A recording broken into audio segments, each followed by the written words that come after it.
también tenía gente en esa comisión investigando del Senado, gente que hizo coca, como decimos los dominicanos. Hizo trampa. Coca. Arrebató, porque Trump es más científico.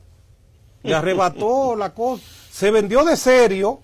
Y quizá negoció para sacar uno y meter otro. Y se quedó con BMPAD. Oh, ya entiendo. Hay un senador, porque yo vengo a debatir 8 documentos que yo entregué en la Embajada de Haití con tiempo. Se los mandé al gobierno y a los jueces para que lo investigaran. Y tomaron la primera medida de lo que yo recomiendo, que era agarrar preso a los 3 directores de BMPAD para que no se manden. Eutah Sainló, Michael Lecol y Patrick Norenme.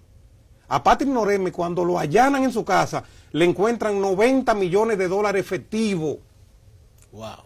Y eso no sale público. ¿Y dónde están esos 90 millones de dólares? Un señor que duró un año ahí, quizás. Ah, pero ese estaba respaldado por un senador. ¿Yo puedo decir el nombre de ese senador? Claro. Nenel Casí.